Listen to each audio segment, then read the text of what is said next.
Hi, ನಮಸ್ಕಾರ ಎಲ್ರಿಗೂ.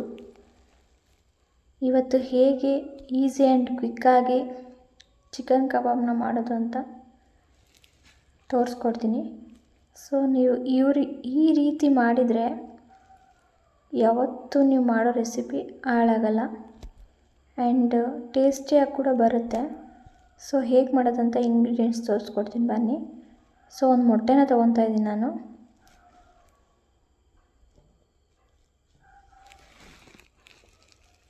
ಈ ಮೊಟ್ಟೆನ ಸ್ವಲ್ಪ ವೈಟ್ ಕಲರ್ ಬರಬೇಕು, ಹಾಗೆ ಮಿಕ್ಸ್ ಮಾಡಬೇಕು. ಎಗ್ ವೈಟ್ ಎಲ್ಲ ಚೆನ್ನಾಗಿ ಮಿಕ್ಸ್ ಆಗಬೇಕು. ಸೊ ಒಂದು ಹಾಫ್ ಸ್ಪೂನ್ ನಾನು ಇವಾಗ ಶುಂಠಿ ಬೆಳ್ಳುಳ್ಳಿ ಪೇಸ್ಟನ್ನ ತೊಗೊತಾ ಇದ್ದೀನಿ.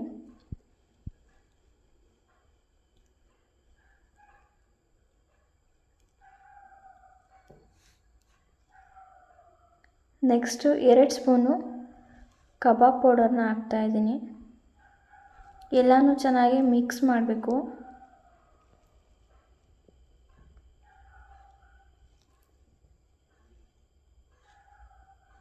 ನೆಕ್ಸ್ಟ್ ನಾನು ಒಂದು ಅರ್ಧ ಸ್ಪೂನ್ ಆಗುವಷ್ಟು ಪೆಪ್ಪರ್ ಪೌಡರ್ನ ಆ್ಯಡ್ ಮಾಡ್ತಾಯಿದ್ದೀನಿ. ನೀವು ಬೇಡ ಅಂದರೆ ಸ್ಕಿಪ್ ಮಾಡ್ಬೋದು. ಸೊ ನೆಕ್ಸ್ಟ್ ನಾನು ಚಿಲ್ಲಿ ಪೌಡರ್ ಆ್ಯಂಡ್ ಧನಿಯಾ ಪೌಡರ್ನ ಒಂದೊಂದು ಸ್ಪೂನ್ ತೊಗೊಂಡಿದ್ದೀನಿ. ಅದನ್ನು ಸಹ ಮಿಕ್ಸ್ ಮಾಡ್ತಿದ್ದೀನಿ. ನೆಕ್ಸ್ಟ್ ಒಂದು ಅರ್ಧ ಸ್ಪೂನಷ್ಟು ನಾನು ಉಪ್ಪನ್ನು ಆ್ಯಡ್ ಮಾಡ್ತಿದ್ದೀನಿ. ನೀವು ಸ್ವಲ್ಪ ಟೇಸ್ಟ್ ನೋಡಿಬಿಟ್ಟು ಆ್ಯಡ್ ಮಾಡ್ಕೊಳ್ಳೋದು ಒಳ್ಳೇದು ಅನಿಸುತ್ತೆ. ಸೊ ಇವಾಗ ಅರ್ಧ ನಿಂಬೆಹಣ್ಣನ್ನು ಹಾಕ್ತಾಯಿದ್ದೀನಿ.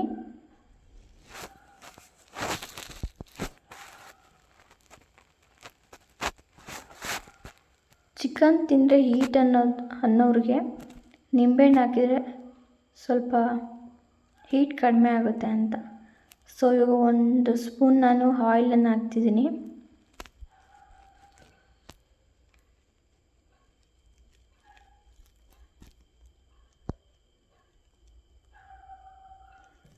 ಸೊ ನೋಡ್ಬೋದು ಯಾವ ರೀತಿ ಕನ್ಸಿಸ್ಟೆನ್ಸಿ ಬಂದಿದೆ ಅಂತ. ಸೊ ಯಾವುದೇ ಗಂಟು ಇರಬಾರ್ದು. ಸೊ ನಾನಿಲ್ಲಿ ಇವಾಗ ಅರ್ಧ kg ಚಿಕನ್ನ ತೊಗೊಂಡಿದ್ದೀನಿ. ನೀವು ಸ್ವಲ್ಪ ಚಿಕ್ಕದಾಗಿ ಸಹ ಕಟ್ ಮಾಡ್ಕೋಬೋದು. ನಾನಿಲ್ಲಿ ಮೀಡಿಯಮ್ ಸೈಜಲ್ಲಿ ಕಟ್ ಮಾಡಿದ್ದೀನಿ. ಸೊ ಇದಕ್ಕೆ ಇವಾಗ ಎಲ್ಲನೂ ಚೆನ್ನಾಗಿ ಮಿಕ್ಸ್ ಮಾಡಬೇಕು.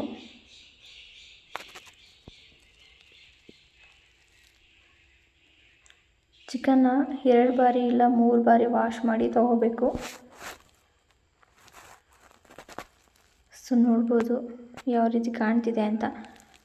ಕಲರ್ ಹಾಕ್ದೇ ಈ ಕಲರ್ಫುಲ್ಲಾಗಿ ಕಾಣಿಸ್ತಾ ಇದೆ. ಸೊ ನ್ಯಾಚುರಲಾಗಿ ಮಾಡಿದರೆ ತುಂಬ ಚೆನ್ನಾಗಿ ಬರುತ್ತೆ ಕಲರ್ ಹಾಕಿ ಮಾಡೋದಕ್ಕಿಂತ. ಸೊ ಇವಾಗ ನಾನು ಒಂದು 30 ಮಿನಿಟ್ಸ್ ನಾನು ಫ್ರಿಜ್ನಲ್ಲಿ ಇಡ್ತಾಯಿದ್ದೀನಿ. ಇವಾಗ ಒಂದು ಪಾತ್ರೆ ತೊಗೊಂಡು ಅದರಲ್ಲಿ ಆಯಿಲ್ ಹಾಕ್ತಾಯಿದ್ದೀನಿ. ಒಂದು ಮೀಡಿಯಮ್ ಫ್ಲೇಮ್ನಲ್ಲೇ ನಾವು ಆಯಿಲ್ನ ಬಿಸಿ ಮಾಡ್ಕೋಬೇಕು. ಸೊ ಇವಾಗ ನೋಡ್ಬೋದು ನೀವು 30 ಮಿನಿಟ್ಸ್ ಆದಮೇಲೆ ಹೇಗೆ ಮ್ಯಾರಿನೇಟ್ ಆಗಿದೆ ಚಿಕನ್ ಅಂತ. ಸೊ ಇವಾಗ ಎಣ್ಣೆಲಿ ಹಾಕಿ ಕರಿಯೋಣ ಬನ್ನಿ. ಸೊ ನೋಡ್ತಾ ಇರ್ಬೋದು ನೀವು, ನಾನು ಮೀಡಿಯಮ್ ಫ್ಲೇಮ್ನಲ್ಲೇ ಇಟ್ಕೊಂಡು ಚಿಕನ್ನ ಹಾಕ್ತಾಯಿದ್ದೀನಿ. ಈ ಥರ ಕುದಿ ಬಂದಿರಬೇಕು, ಆವಾಗ ಚೆನ್ನಾಗಿ ಚಿಕನ್ ಬೇಯುತ್ತೆ.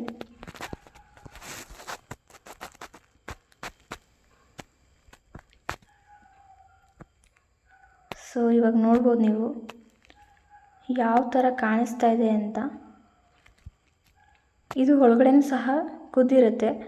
ಸೊ ಈ ಥರ ಸ್ವಲ್ಪ ಡಾರ್ಕ್ ಬ್ರೌನ್ ಆಗೋವರೆಗೂ ನೀವು ಕುದಿಸ್ಬೇಕಾಗುತ್ತೆ ಎಣ್ಣೆಯಲ್ಲಿ. ಸೊ ಇವಾಗ ಇನ್ನೊಂದು ರೌಂಡ್ ಹಾಕ್ತಾಯಿದ್ದೀನಿ ಚಿಕನ್.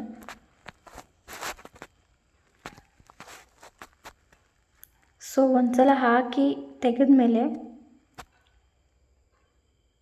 ಮತ್ತೆ 2 ನಿಮಿಷ ಎಣ್ಣೆನ ಚೆನ್ನಾಗಿ ಕುದಿಸ್ಬಿಟ್ಟು ಚಿಕನ್ನ ಹಾಕಬೇಕಾಗುತ್ತೆ.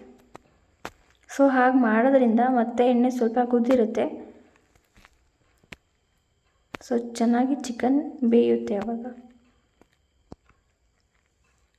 ನೋಡಿ ಇವಾಗ ಯಾವ ಥರ ಆಗಿದೆ ಅಂತ ಚಿಕನ್ನು.